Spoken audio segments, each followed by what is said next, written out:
What's more important to you, credibility or going viral?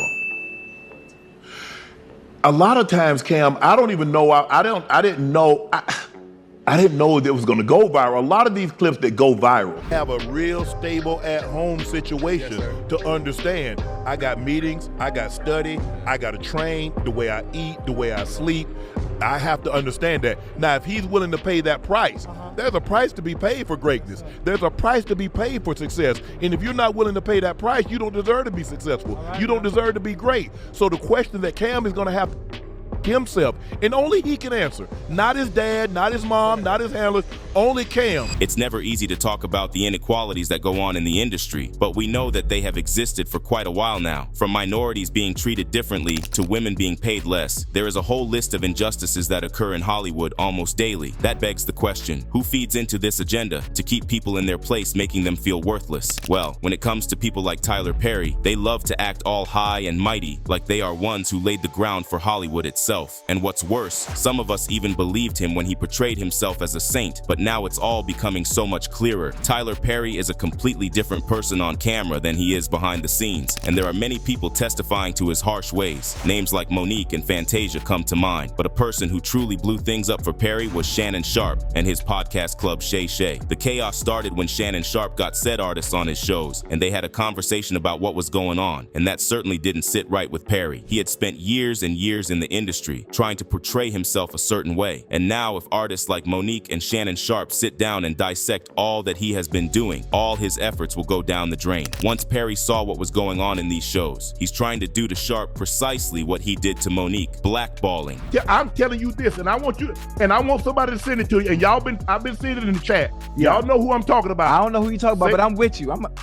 My name again, and I'm gonna release the DM because you're lying. Yeah. You said I reached out to you to come on Club Shay Shay, and you a mofo lie. But what did Sharpe say that has Perry so twisted up? Well, it all started because of his show Club Shay Shay, and on that show, he had two guests who absolutely annihilated Tyler Perry. First was Monique, and second was Cat Williams. Now, Monique really did go off when she came to Shannon's show, and it wasn't a surprise to any of us, because that woman was filled up with so much hate that it was bound to come sooner than later. When Cat Williams sat down with Shannon Sharpe for an interview at the start of this year, it wasn't just another celebrity chat. It turned into a major talking point across the entertainment world. The conversation sparked a flurry of reactions, particularly among other black stand-up comics. Many of them took to social media to voice their thoughts, whether they were mentioned directly or not. The interview ignited a wave of speculation about what might be the next big thing to capture the attention of Black Twitter. He said, now they're gonna come for you.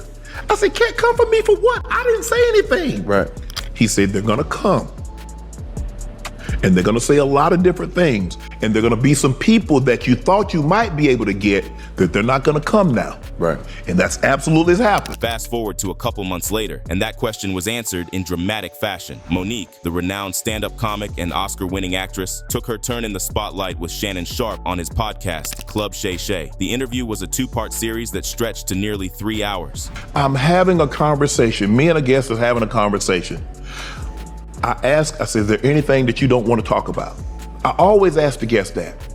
Sometimes they say, well, I would appreciate if we not talk about this. Right. Cool, no problem. Because I believe you can tell your story without saying something negative, but yes. During that time, Monique didn't hold back. She used the platform to address long-standing grievances, particularly targeting high-profile figures like Tyler Perry and Oprah Winfrey. Her remarks were both bold and candid, adding a new layer of drama to the already charged atmosphere. The conversation was intense and filled with revelations, ensuring that the episode would be talked about for weeks to come. As long as you're true to yourself, I do my research. I'm not just out here arbitrarily and willy-nilly throwing stuff together to try to get clicks or views. I didn't ask Cat to come on. I thought he would be a good conversation. I waited a year to get this. 21 Savage and I got Mo on now. I reach out. Cam, I'm gonna tell you like this.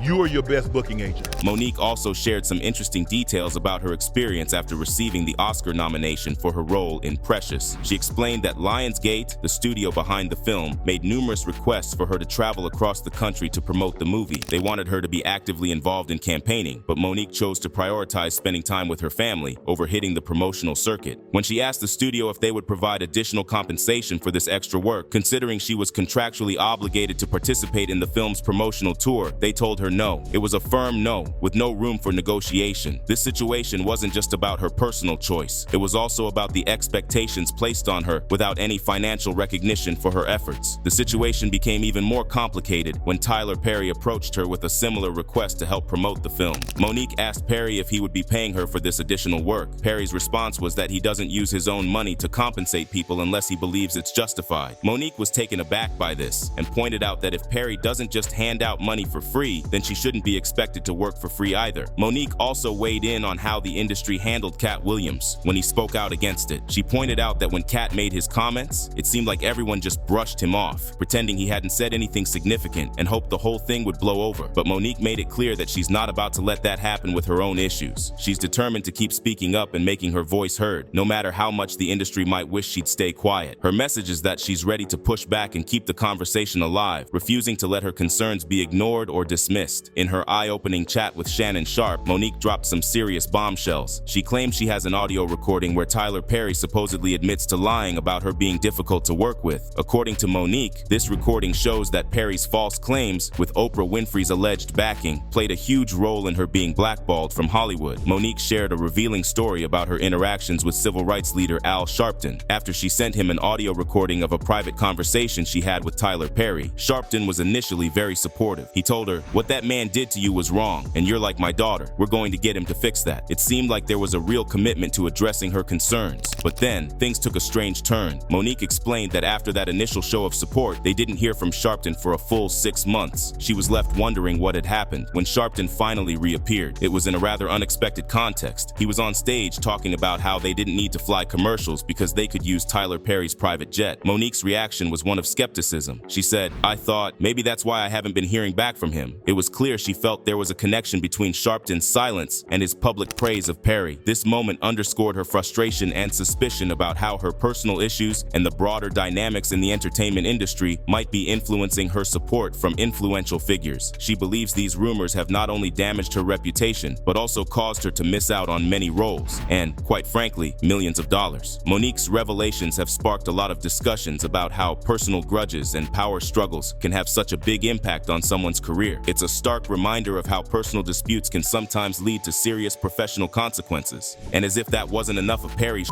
Monique then recounted an intriguing exchange involving her and fellow artist Stephanie Mills. She described how, after sending Stephanie an audio recording of her conversation with Tyler Perry, she was hoping for some meaningful intervention. Stephanie Mills, who Monique described as a beautiful and esteemed sister, took the matter seriously. However, Monique was uncertain whether Mills actually listened to the audio. Stephanie did call Tyler Perry to discuss the situation, but the response she received was less than promising. Perry reportedly said he was willing to meet with Monique, but refused to meet with her husband. During this phone call, Perry also apparently demanded that Monique issue a public apology, stating that she and Oprah had nothing to do with ruining her career. Monique vividly recalled her reaction to this demand. It was clear she was taken aback by the audacity of the request. She felt that issuing such an apology would be a lie, and she wasn't willing to compromise her principles. Monique told Stephanie Mills, "Tell Tyler Perry that I will never meet with him without my husband, and I owe no apology, so I'm not going to give one." This strong stance reflected her commitment to standing by her truth, and her refusal to be coerced into a public apology she felt was unjustified. Shocked, right? Well, Perry had everyone in the palm of his hands. Monique was pretty vocal about how Tyler Perry seemed to have everyone wrapped around his finger. She felt like he was reaching out to every single person she tried to talk to, and she was left wondering what he was telling them. It seemed like Perry was influencing these people behind the scenes, turning them against her. She didn't know exactly what Perry was saying to get them to change sides, but the effect was clear. People she thought she could count on suddenly seemed to be backing away. It was like Perry had this incredible power to sway opinions and create distance between Monique and her support network. Monique was frustrated and hurt by how isolated she felt. It was tough enough dealing with the situation without seeing allies turn on her, especially when she had no clue about the behind-the-scenes conversations that might have influenced their decisions. The whole thing made her feel like she was fighting an uphill battle, with Perry pulling strings and making it even harder for her to get the support she needed. And then there was the whole deal with Kevin Hart, who was yet another artist that Perry has bought or blackmailed. In the same interview with Shannon, Monique shared an intriguing story about her dealings with Kevin Hart, highlighting some surprising twists. She recalled that when Cat Williams spoke about gatekeepers in the industry, she couldn't help but think of Hart, especially after her own experience. So I'm like, what did I say? Yeah. Did I say something? He like, this is gonna be the talk of 24. No way.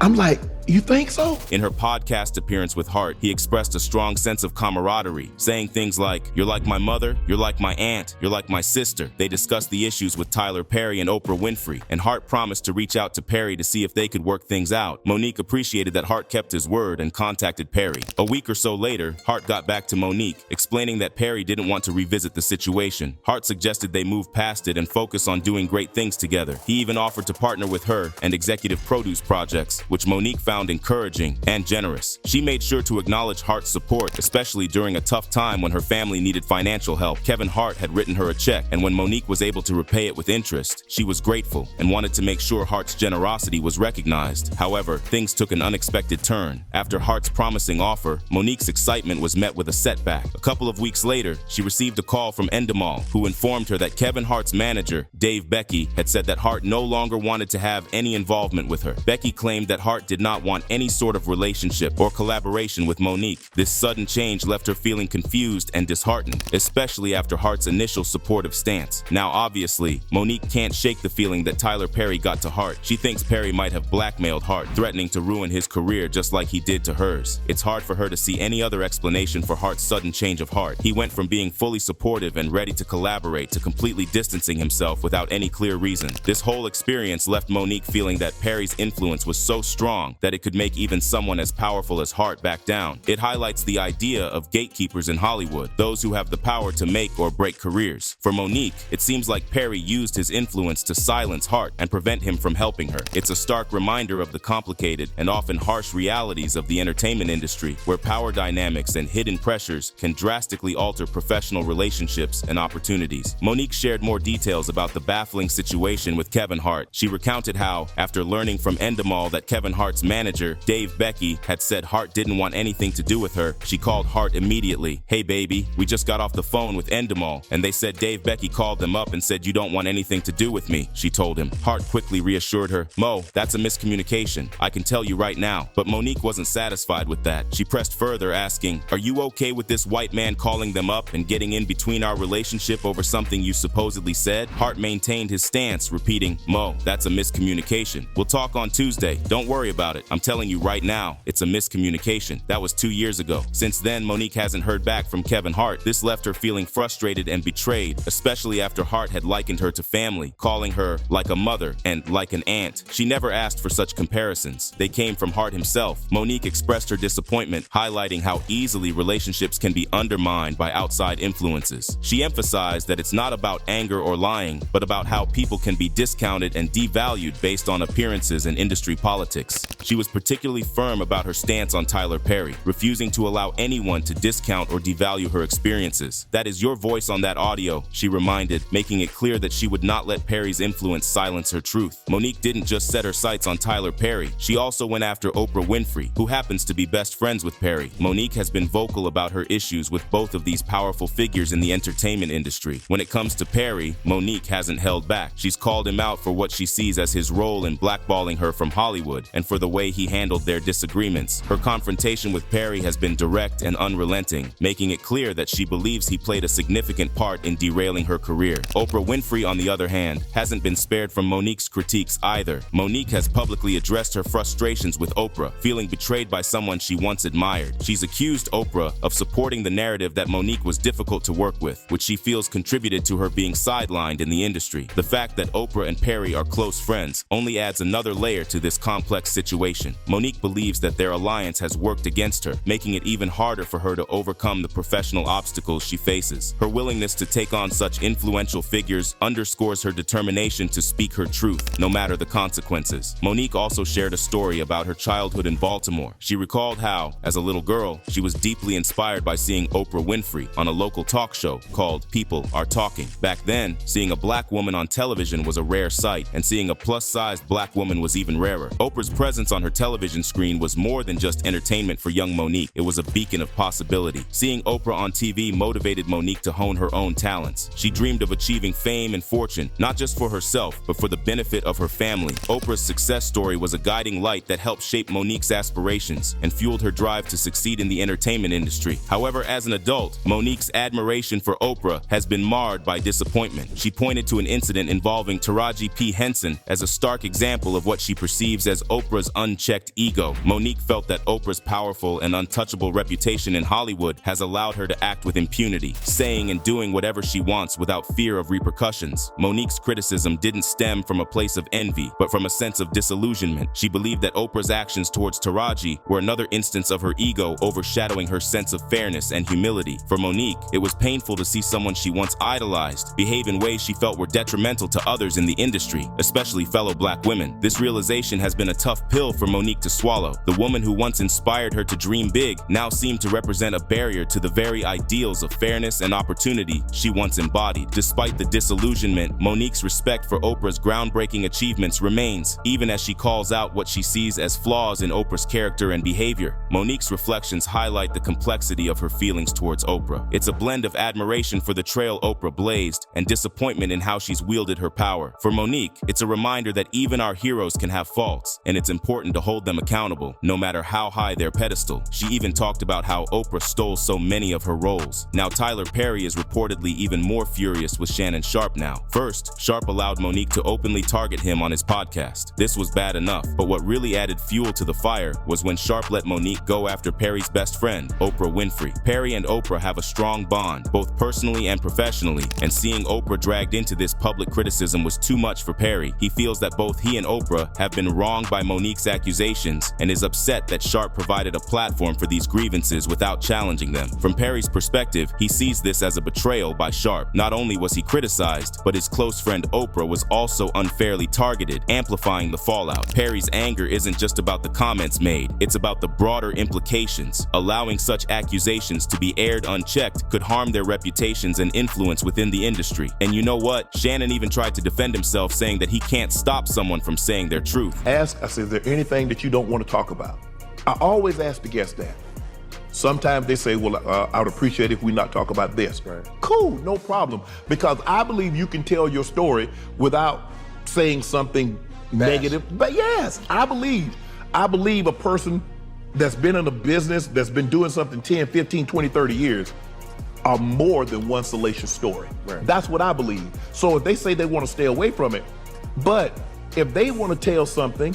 And it's not like Shannon was completely against these two. Oh no, he even mentioned to Mo that maybe Oprah was more qualified for the job, and Monique answered that by saying that the great Oprah paid her way into those roles. Monique shared a deeply personal story that added to her strained relationship with Oprah Winfrey. She recounted how Oprah felt comfortable enough to invite Monique and her brother, Gerald, onto the Oprah Winfrey Show. The purpose was for Gerald to apologize for sexually molesting Monique when they were younger. Monique, however, refused to appear on the show with him. Instead, she gave her blessing for Oprah to interview him alone. What happened next was a shocking betrayal for Monique. She later discovered that Oprah, without informing her, had also invited her entire family to be interviewed, including her mother. This was especially hurtful as Monique has a strained relationship with her mother. The surprise appearance of her family on national television was a devastating blow, and Monique felt blindsided and deeply hurt by Oprah's actions. Since that incident, Monique has not held back her feelings about Oprah. She has openly expressed her disappointment and lack of respect for the media mogul. Monique believes that Oprah's actions during that show were not only insensitive, but also contributed to her negative reputation in Hollywood. She feels that Oprah played a part in stalling her acting career, despite her Oscar win, by supporting the narrative that Monique was difficult to work with. For Monique, the hurt goes beyond professional setbacks. It's a personal betrayal that has left a lasting impact. And then there was the whole thing with Kat. Now, with all this dirty laundry aired, the situation has escalated even further. Tyler Perry and Oprah Winfrey, the two people in question, seem to be teaming up to blackball both Monique and Shannon Sharpe. Feeling the sting of the public accusations and personal attacks, Perry is reportedly making moves to get Sharpe canceled. He wants to ensure that Sharpe won't have the chance to do any more exposés on him or continue to provide a platform for voices critical of Perry and his close-knit circle. Perry's influence in the industry is substantial, and he is allegedly using his his power to undermine Sharpe's career. From behind-the-scenes lobbying to calls for boycotts, Perry is pulling out all the stops to tarnish Sharpe's reputation. He aims to discredit Sharpe and portray him as unprofessional and biased, hoping that this will deter other platforms from hosting him or taking his work seriously. As for Monique, this isn't a new battle. She believes Perry and Oprah have been working against her for years, contributing to her negative reputation in Hollywood. Now, with Sharpe giving her a space to speak out, she feels that they are doubling down on their efforts to silence her. The alliance between Perry and Oprah, two of the most powerful figures in the industry, represents a formidable challenge for both Monique and Sharpe. The stakes are high, and the tension is palpable. Monique and Sharpe find themselves up against an influential duo determined to maintain their untouchable status. I lost my job in June. In October, Complex says, the most entertaining sports personality, I'm number one. Yes, sir. I go, Stephen A. bring me on First Take. Thanks, Stephen A. I can't thank you enough, and I'm sure we're gonna talk about that at some point. Have a meeting with Dave Roberts, who's the EV of sports talent there. Talk to Burke Magnus, talk to Jimmy Pitaro. So, what do you think? Will Shannon Sharpe's outspoken views remain unshaken by industry pressure? Comment down below and let us know. And if you like this video, hit that subscribe button to never miss out on any new videos. Until then, fam, keep it real.